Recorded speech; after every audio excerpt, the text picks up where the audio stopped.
barangay Karapong ngayon si Terdy Nobleza, ang alumni ng school-based St. Teresa College sa Southern Iloilo Council, na kung saan mga kabarangay ay atin po siyang tanungin kaugnay sa mission and goals ng or mga objectives, no, at mga activities dito sa isla ng Boracay ng grupong Taogama P.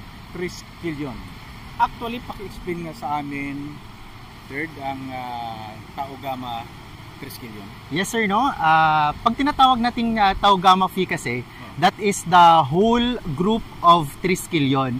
So, pag tinatawag nating Triskelion, that is individually. So, I am a Triskelion by its name and Taogama Phi by called as a group po. So, meaning napakaganda pala na malaman natin, parang educational lang dating sa ating ginagawa ngayon, dahil unang-una akala ko pag sinabi mong Taogama Phi Triskelion ay isang grupo lang yun, isang katawagan, pagkos pala may malawak palang explanation na kagaya ng sinabi mo. Yes po, nasa Tenets and Code of Conduct po namin yan na bilang isang Triskelion, which is every letters po niyan, meron siyang kaukulang meaning na that is our directives din po na sinusunod as a member of fraternity na Taogama Phi. And I want to break down na pag sinasabi kasi ng karamihan na pag Taogama Phi, there is more kaguluhan or sinasabi nila. But I want to break that perspectives ng mga tao na we are the Taogama Phi. Kami yung willing kaming tumulong, which is a community, not on the community itself, but actually sa mga ka-member din po natin, not only community itself na member na natin na dyan sabi nila tambay lang, which is school-based din po. We are part of the school-based din po na pinagsimulan din ng Taogama Phi sa UP Diliman na kung saan sa school-based din po nagsimula. Alam mo, Thirdly, no, napakaganda na in-explain mo, at alam mo, dito sa Boracay, masabi natin na isa sa pinakamagandang beach, no, sa ating bansa, at dinadayo ito ng mga international community, at mapalad tayo na mayroon palang Triskelion dito sa isla ng Boracay. Tama po kayo dyan. Nagsimula po yung Triskelion dito sa Boracay like around 2011 siya na-establish. Pero ang Taogama Phi na-establish naman siya 1968 po ng 6 founding fathers na supposed to be ngayon naging 4 founding fathers sa UP Diliman po, Quezon City School of Arts po. Nung nakaraan, parang pang-ilang anibersaryo na ninyo? Actually po, Taogama Phi celebrating ngayon ng 55th anniversary po. Kakatapos lang din po ngayon. Happy anniversary? Yes po, salamat po. So meaning ang Taogama Phi ay worldwide din? Yes po, worldwide po siya. So si Taogama Phi not only in the Philippines but worldwide. Like meron po tayo sa UAE, meron po sa Canada, Australia, Japan, China. So tinatawag na siyang global, parang ganon. Pero pag dito po sa Philippines, tinatawag po natin siyang national lang. Okay. Pag-usapan natin ang iba pa, no? Sige sa po. ating patuloy na pag-uusap. Alam mo, Fergie, ay ang concern ko dito sa isla ng Boracay, alam natin ito ay pinapangalagaan, no, ng yes ating po. LGU, ng ating provincial, ng ating national government. At ang napakaganda niyan ay narito ang mga brotherhood, mga samahan katulad ninyo. Yes dito po. sa Taogama Phi po. Triskelion. Kung kuha na kita, gawin namin magkuha na, no?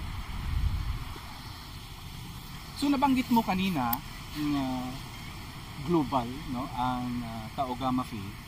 Yes po. Dito ba sa Boracay may mga nakarating na ba ng mga membro ninyo para yes po, kamustahan sa inyo, mag-enjoy dito sa isla ng Boracay? Yes po, meron na din po. Most likely mga bisita po natin sa ibang bansa. And then upon pumunta na po sila dito sa Boracay, nagko-call out na po sila kung there is a members po na ng taga dito sa isla, which is gusto din po nila ma-meet. And then most likely po yung mga brothers na po namin yung nag-a-assist sa kanila during that interval po ng stay nila dito sa Boracay. Like for example, merong activities which is brother namin po yung nag-a-assist all throughout po until maka-check out na po sila. Dito ba sa isla ng Boracay, naka-anniversary na ba kayo, yung global ninyo, bago ang dito lang sa ating bansa? Actually, this 55th anib po, that is worldwide po. So, per council po yung anniversary po namin, which is yung council ngayon dito sa Boracay is tinatawag na Akyanong Triskelion Boracay Council. Yun po yung tinatawag na ATBC, which is headed naman po ng chairman na si Kenneth po, which is living at Diniwid po. So alam mo, Ferdy, no, sa ating pag-uusap, ini-imagine ko na yung kung gaano kaganda ng isla ng Boracay at ang inyong mga samahan ay halos nandito na rin sa isla ng Boracay. At bukod sa ito ay maka-attract ng turista na may mga membro kayo globally na pumunta dito, bagkus ay malaking hamon din, no? Correct po. Yung mga proteksyonan ng isla ng Boracay. Actually, sa magandang imahe, no? Sa lahat ng mga ginagawa ng programa ng LGU. yes po. Actually sir, one of our mission na panatilihing malinis at maganda po yung ating isla. Like past month ago, we do community service din po, like beach cleanup together with our Grand Triskelion na si Charilo Nilo na tinatawag natin Bimboy X. So siya po yung nangunguna sa Manok-Manok Boracay dito, and with the tatlong GTs po, like tatlong Grand Triskelion po, sila po yung nangunguna sa mga projects like beach cleanup po. Not only beach cleanup po yung ating pag-uusapan dito, because Taugama P is wide enough for its vision na makatulong po tayo sa health, like medical mission po, blood donation. Meron din po tayong sa health, like children, like we do have feedings din po sa mga bata. At nagbibigay din si Taugama P ng mga school supplies po. Pero inuulit ko po, si Taugama P is non-profitable organization, which is kami po ay humingi din ng mga tulong sa mga kapwa namin alumni or kung sino na mga nakakaangat sa taas to give payback and help for the other people din po. So ang community involvement niyo dito sa isla ng Boracay, talagang masabi natin na yan ay isang kailangan, no, ng isang barangay, ng isang bayan, yung inyong participation, at iyan ay nagagawa ninyo. Yes po, absolutely po. With regards sa ano po, hihingi din po kami ng paalam sa ating mga LGUs, lalo-lalo po sa mga kapitan natin, and with the mayors na ito po yung gagawin ng Taugama P sa isla. So for that na hindi po tayo maka-violate din ng rules ng ating isla. Mga kabarangay, kaharap po ngayon si Bimboy, ang Grand Triskelion ng Manok-Manok Boracay, at may malaga po tayong katanungan sa kanya, mga kabarangay, no, na kung saan ay ikaw ang leader ng Triskelion sa Manok-Manok. Opo, isang chapter po. Isang chapter. Okay. Sa inyong samahan, bali, paano makapasok dyan? Kasi may mga sama na din padling ginapalo. Kamo, gina-apply nila. Sa dati, kahit the past ngayon, dahil sa law ng Pilipinas sa anti-hazing law, di pa rin mawawala yan, pero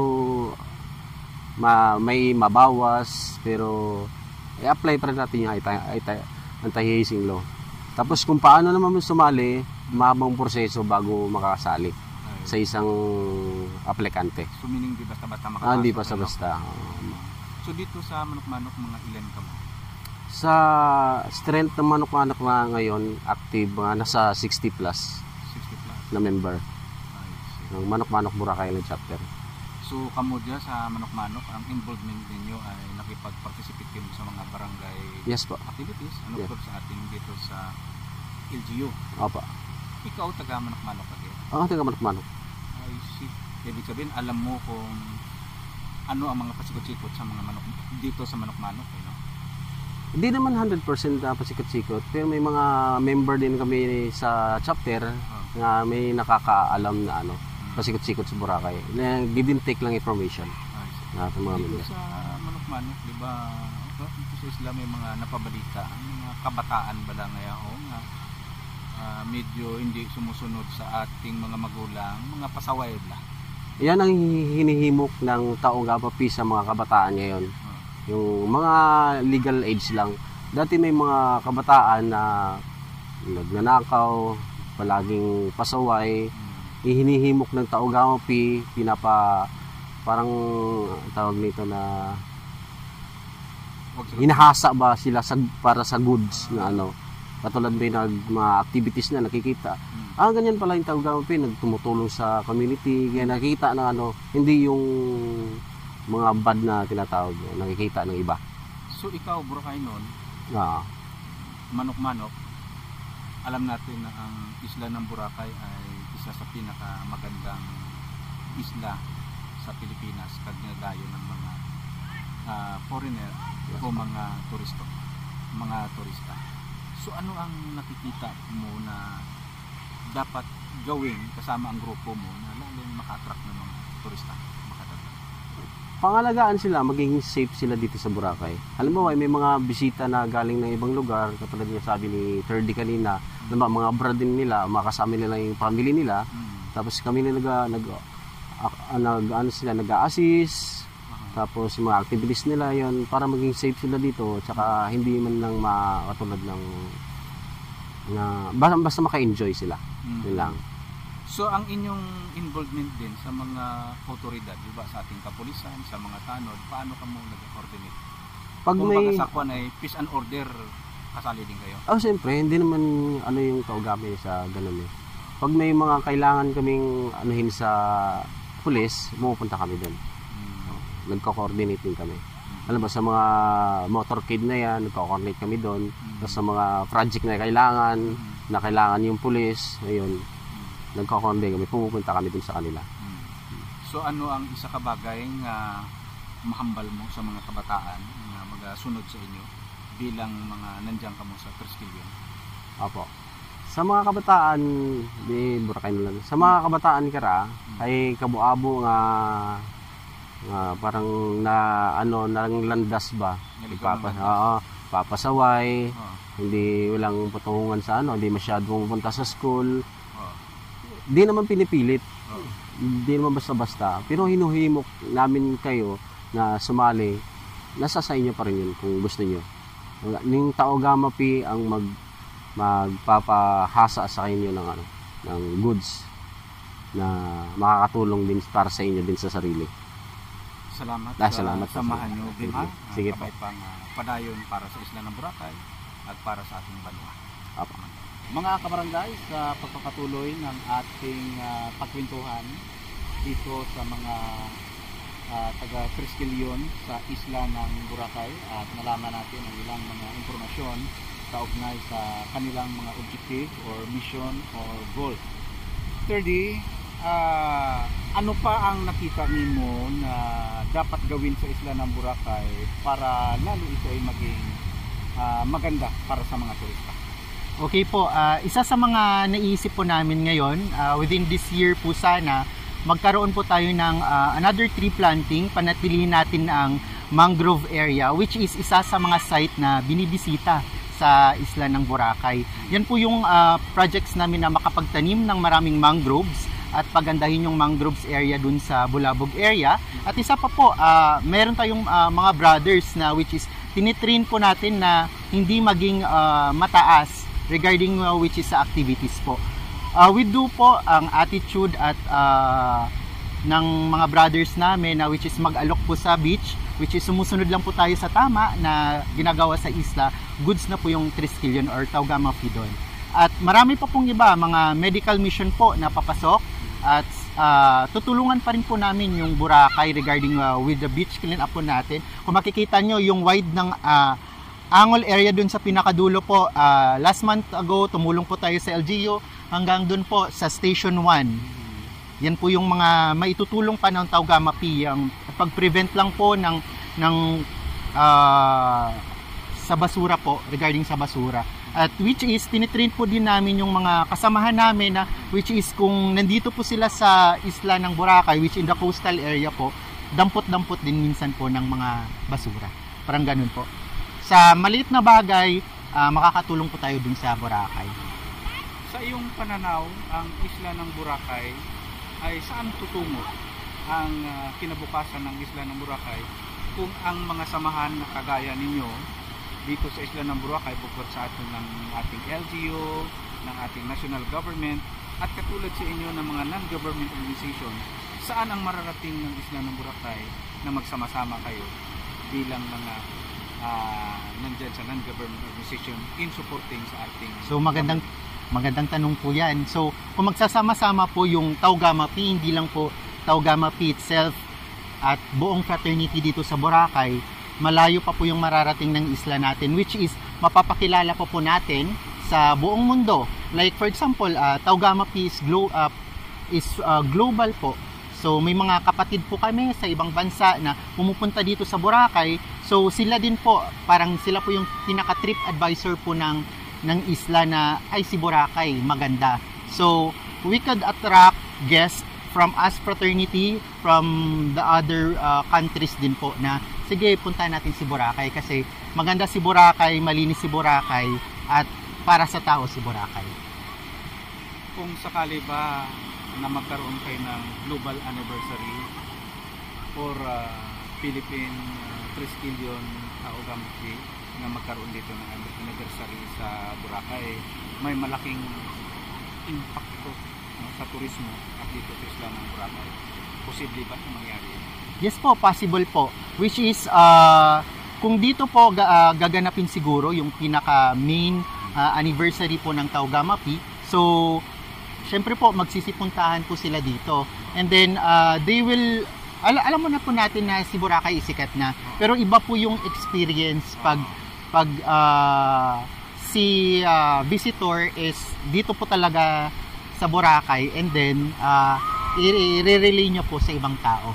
So we could attract guests not only from us fraternity, but yun po, makaka-attract pa rin po yung fraternity natin kasi Tau Gamma Pi is not just one, but we just as many as millions. So kung dito po natin i-celebrate yan, so sila din po yung magsasabi sa ibang tao na kung gaano kaganda si isla ng Boracay.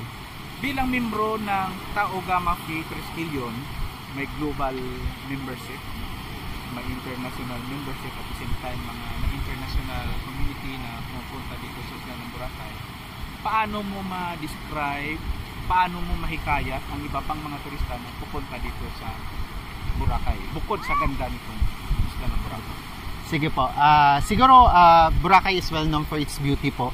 Pero si Boracay po, isa sa pinakasabi ko po na si Boracay, within terms of security po, okay po si Boracay. Within terms sa facilities po, from airport to port until going to the hotel, meron na po si Boracay na which is accessible po sa mga tao na pupunta dito within the partners of hotels. So si Boracay, hindi lang dati si Boracay na nag-o-offer ng this hotel. So si Boracay, meron na po siyang highest standard po ng mga hotel na pwedeng pagpipilian po ng mga tao natin. Pwede silang mag-check-in according po sa gusto nila.